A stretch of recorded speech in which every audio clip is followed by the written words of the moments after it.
그럼 먼저 거시 경제의 두 가지 키워드 말씀해 주시겠습니다. 예. 2022년은 상당히 다사다난했던 해 같습니다. 그 중에 두 가지를 먼저 뽑자 그러면은 긴축이라는 단어를 먼저 좀 생각을 해봤습니다. 모든 여기 엠플러 분들 포함해서 많은 분들이 알고 계시듯이 올해는 긴축이라는 단어가 전 세계를 강타했던 것 같습니다. 긴축이라고 하는 것은 이제 쉽게 얘기하면 미국이 금리를 올린 것이죠. 금리를 2월 달부터 매우 공격적으로 금리를 올려서 4%포인트 가량 금리를 올렸습니다. 그러니까 0.25%였던 금리가 지금 4.5%까지 오른 상태죠. 그러면은 몇 배가 오른 거냐 하면은 거의 어림잡아 계산을 해봐도 한 8배 가까이 금리가 오른 겁니다. 이 정도 금리를 올리는 것은 진짜 역사상 유례가 없는 큰 충격이라고 볼 수가 있는 거고요. 이렇게 이제 미국이 금리를 올리면서 전 세계의 경제가 요동쳤습니다. 미국이 금리를 올리게 되면 일단 달러가 강세를 보이면서 신흥국에 있는 돈들이 다시 미국으로 환류가 돼서 파키스탄이나 스리랑카 같은 나라들은 이미 국가 부도 내지는 IMF의 구제금융을 받는 상태까지 이르렀습니다. 원화도 큰 타격을 받아서 우리나라 원화 환율도 1,400원대가 무너지면서 2008년 이후 환율이 가장 높은 수준까지 올랐고 일본 역시 엔화도 150엔대, 달러당 150엔대가 무너지면서 또 일본 경제도 큰 타격을 받았죠. 그리고 유럽도 마찬가지고 중국도 마찬가지입니다. 이처럼 이제 미국의 어떤 긴축 여파가 전 세계를 강타한 한 해가 이번 2022년에 하나의 가장 큰 키워드라고 생각이 되고 또 하나는 이제 경제적인 요인은 아니었습니다만은 전쟁이라는 단어를 꼽고 싶습니다. 전쟁은 바로 이제 다 아시는 것처럼 우크라이나하고 러시아 간의 전쟁이죠. 그러니까는 모든 사람들이 이제 예상을 했듯이 예상을 못했던 것 같은데 이 전쟁이라는 것이 현대전은 뭔가 다를 것이다 이렇게 생각을 했는데 완전히 1950년대, 60년대 재래전 탱크가 막 왔다 갔다 하고 소총으로 사람을 상대방을 갖다가 막 쏘고 하는 이런 식의 재래전이 거의 지금 1년 넘게 이제 1년이 다 되도록 계속 진행이 되고 있으면서 전 세계 경제도 상당히 큰 타격을 받았습니다.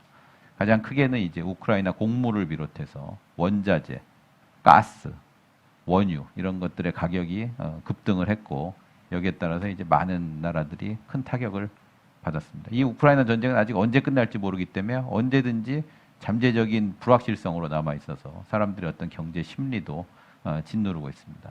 이렇게 해서 한 가지는 긴축, 두 번째는 전쟁. 이거를 거시경제 분야의 두 가지 키워드로 꼽고 싶습니다. 센터장님의 거시경제에 대한 질문 먼저 드리도록 하겠습니다.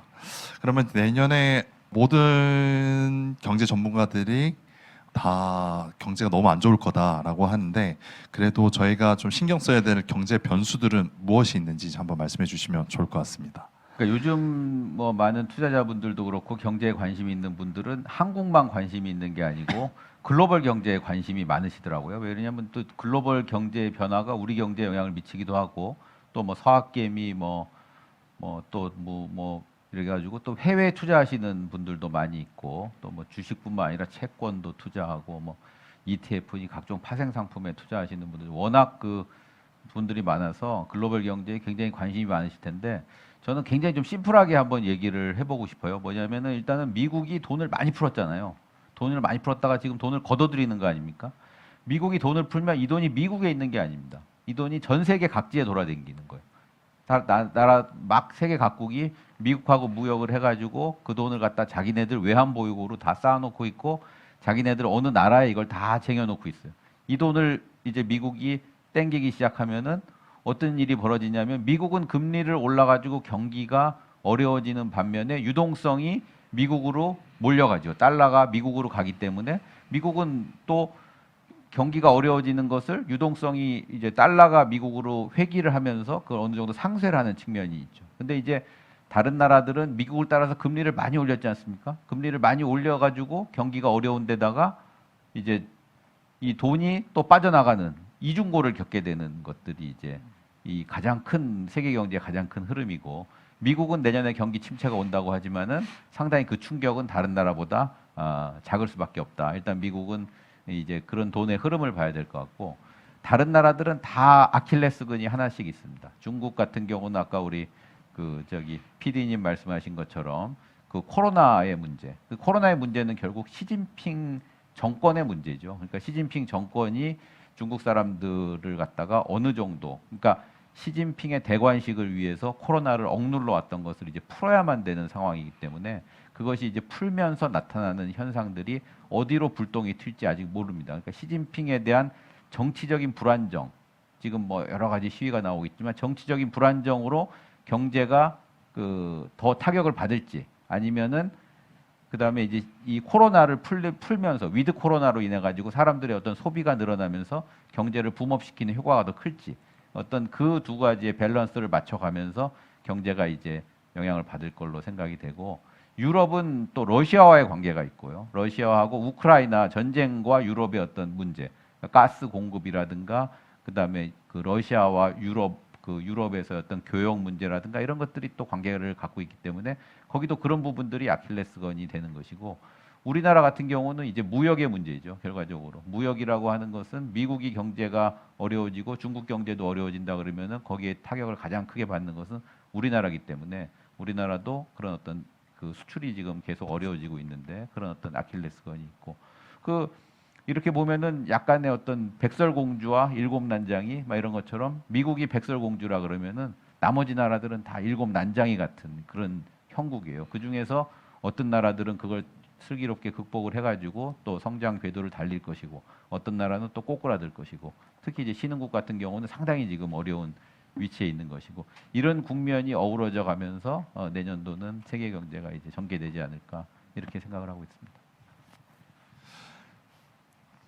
그리고 뭐 내년에 이제 경제 최대 하두는 뭐 어떤 걸로 지금 보고 계시는지 또 궁금합니다. 네. 그 제가 이제 보는 것도 있고 제가 최근에 이제 여러분들 인터뷰하면서 이제 배운 것도 있고 해서 종합적으로 말씀을 드리면 정치와 경제, 그 다음에 경제와 군사까지, 그 다음에 이런 것들이 다 통합이 되는 이런 것들을 이제 전문가들은 경제 안보 이렇게 용어를 그 붙이더라고요. 경제 안보라는 게 뭐냐면은 그 동안에는 이제 어떤 경제가 안정이 되면 안보가 안정이 된다 이런 의미로 경제 안보라는 용어를 많이 썼는데 지금의 어떤 경제 안보라는 거는 그냥 경제와 안보예요.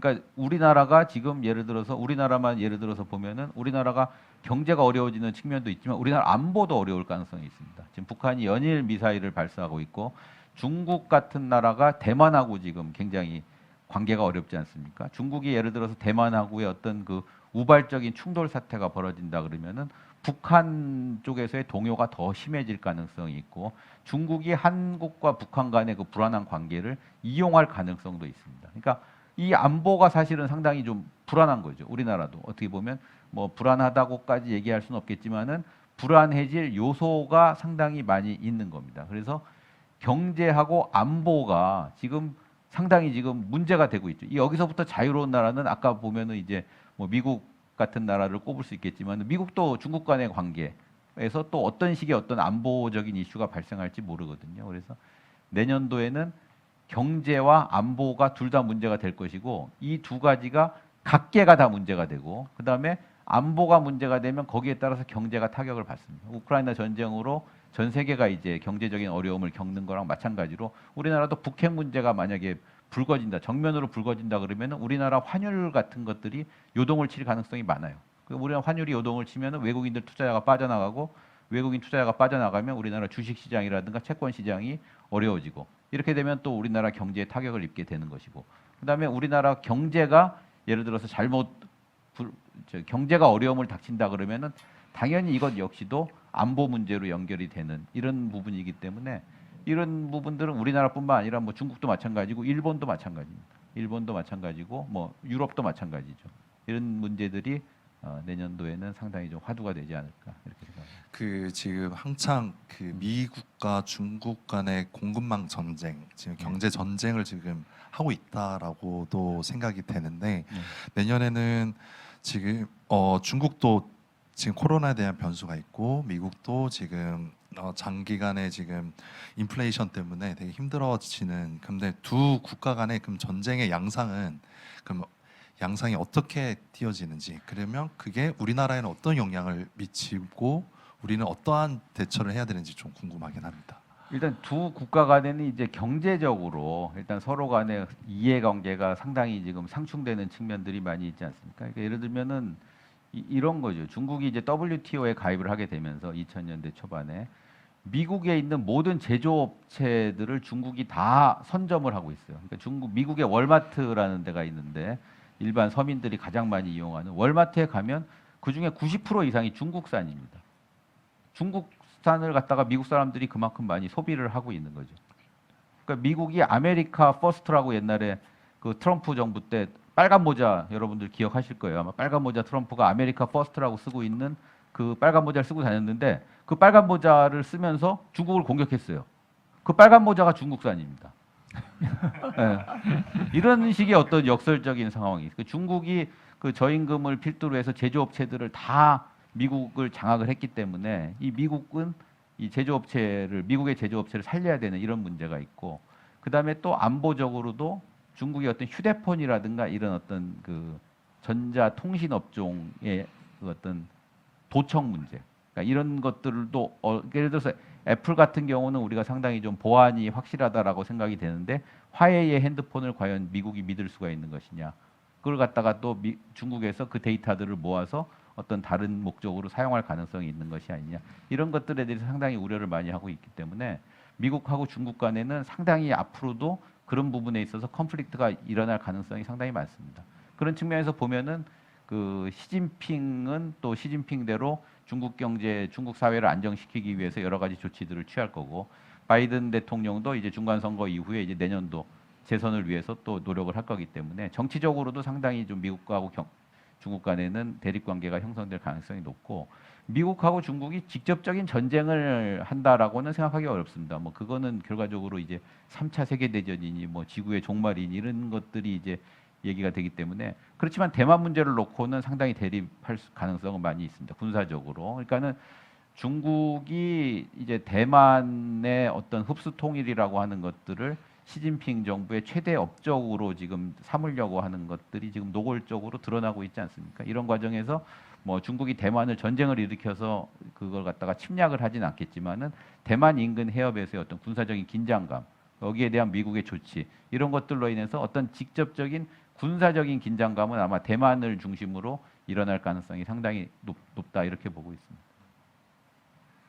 대외 의존도가 높은 우리나라 같은 경우에는 이제 두 나라의 가운데 껴가지고 네. 되게 애매한, 제가 볼 때는 애매한 상황이 펼쳐질 것 같은데 앞으로도. 네, 네. 그럼 우리나라는 더 힘들어지는 건 또 아닌지 또 궁금하긴 합니다. 아무래도 뭐 힘들어질 수도 있고 오히려 그 과정에서 기회가 생길 수도 있고, 예를 들어서 이제 중국하고의 미국과의 무역 전쟁이 심화가 되면은 중국 물건보다는 우리 물건을 이제 팔 수 있는 룸이 많이 생기는 거고요. 그렇지만 이제 우리나라가 이제 무역의 1위 국가이기 때문에 우리는 사실 경제적으로는 중국하고 더 관계가 깊고, 정치적으로는 이제 미국하고의 어떤 한미 동맹 때문에 이제 미국하고 관계가 깊기 때문에 그 중국이 예를 들어서 우리나라를 경제적인 제재를 한다거나, 옛날 롯데 같은 경우 이제 사드 문제라든가 이런 걸로 인해서 중국이 우리나라를 갖다가 이제 경제적으로 압박할 수 있는 수단이 많이 있습니다. 그러니까는 우리나라는 굉장히 좀 뭐 이런 말 하면 어떨지 모르겠지만은 진짜 여우처럼,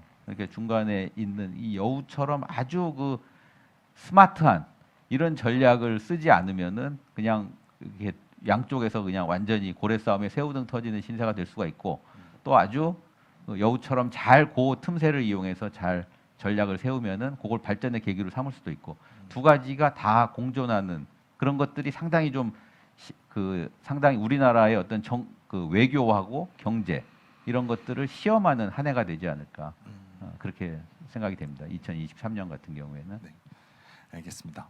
네, 거시경제의 질문은 여기까지 하도록 하겠습니다. 네.